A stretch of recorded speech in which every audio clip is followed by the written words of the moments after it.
Talia, what's Linkage to Care? Linkage to Care provides a service that allows low barrier access to community resources. And what do those services look like? They could be medical, dental, food, transportation. We also do HIV and hepatitis testing, so we just send referrals for treatment for that. As far as medical goes, what would that process look like? We do wound care. We can do blood pressure.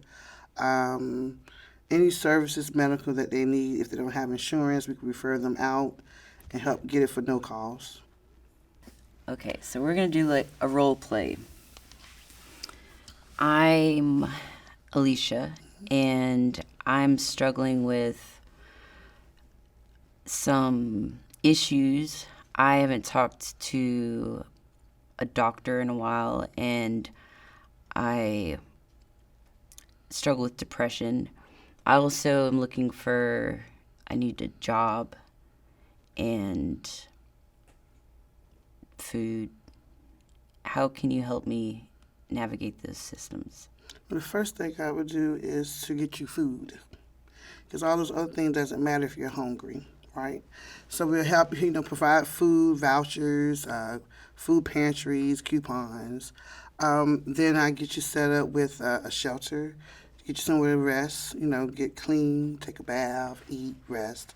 Once that's done, then you can come back in, and if you want to go speak to someone, doctor, psychiatrist, a therapist, then we can go from there and find, what's best, that best suits you and what you can afford or whatever. Why is Linkage to Care important for individuals that are incarcerated? Because when they're released, they're going to need jobs, some education, food, medicine. Anything we need in life, we need linked to. We need somebody to help us with, hopefully. What are the key components of care?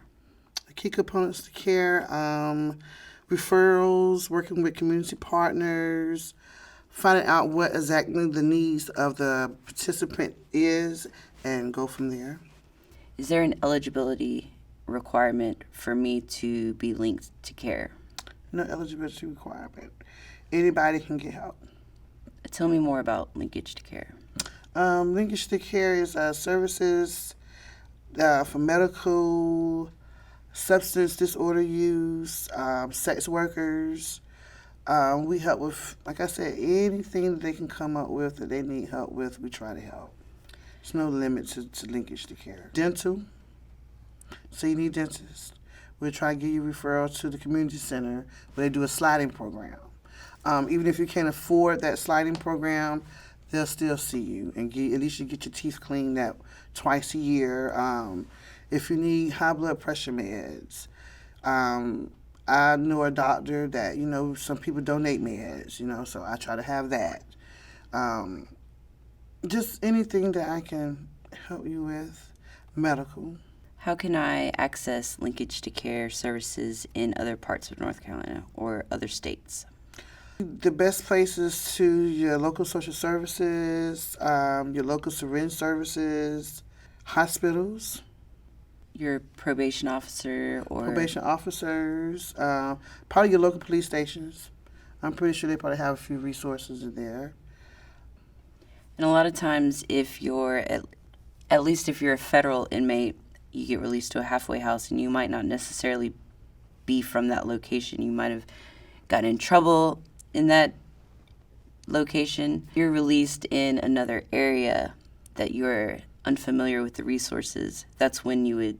Linkage to Care, because they'll know where they're at for you to locate them, send to the right direction, right place. How is Linkage to Care important before you get released? Because I believe you need some type of resource while you're incarcerated.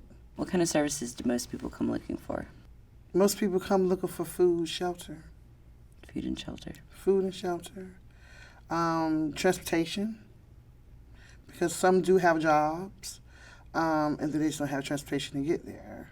Like my homeless community, they have jobs, but a lot of them can't get to work. They have to walk or ride bikes. So they're looking for bus passes or Uber rides or something like that to help get them so they can keep their job, so they can maintain food, But that's mostly what I've dealt with is those services.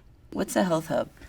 We do low barrier medical services. So we do wound care services. We're doing a nutritionist class, healthier eating habits. We were hoping to do like a yoga class. I'm hoping to do referrals, resumes, all kind of things like that over at the Health Hub. It's just somewhere for you to be relaxed, non-judgmental, and just be comfortable.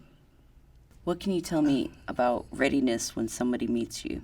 When somebody meets me, sometimes they are not ready and sometimes they are. Sometimes a lot of people just want to talk. They say they're ready or they're thinking about getting ready. And then some are ready. And when they're ready, they'll tell you, I'm ready, I want to go now, like you said. And you make that phone call and you get them where they got to go.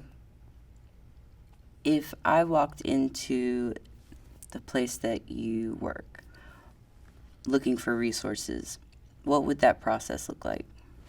It'd be you asking, telling me what you need. I'm asking you, what can I help you with or what you're looking for. And if I'm able to help, I will. And if I'm not, I'll try to give you a referral to someone that can. And I'll try to give you the contact number if you give it to me so I can at least check on you to see if it worked out. Would it matter if I had a felony or if I was on probation? To me, it does not matter now. Whatever I can help you with myself personally, I will. And I will not send you to someone that will use that against you. But it's going to be different in other areas and Yes, locations. It's going to look different. However, it's very important because sometimes we don't know what resources are there. We might know what we need, but we might not even know that there's a resource for that. Mm-hmm. How do you define success when working with clients? When they say that something that I referred them to helped or something that I was able to do for them helped. And success for you might look different than success for myself, right? Mm-hmm. So, and a lot of times when we're trying to be better versions of ourselves, we have to remember that baby steps are key, right? Yeah. Because, I might have high hopes, but it's going to take a lot of 2 steps forward, 3 steps back. Maybe it'll go 2 steps forward, 1 step back. But the main thing is just to understand that that's the process. And, when I got released, I made $8 an hour for I don't know how long. And riding the bus. And it took a long time for me to save money to purchase a car, but it was the baby steps. And that's what counts. That's what I'm told every day. It's baby steps.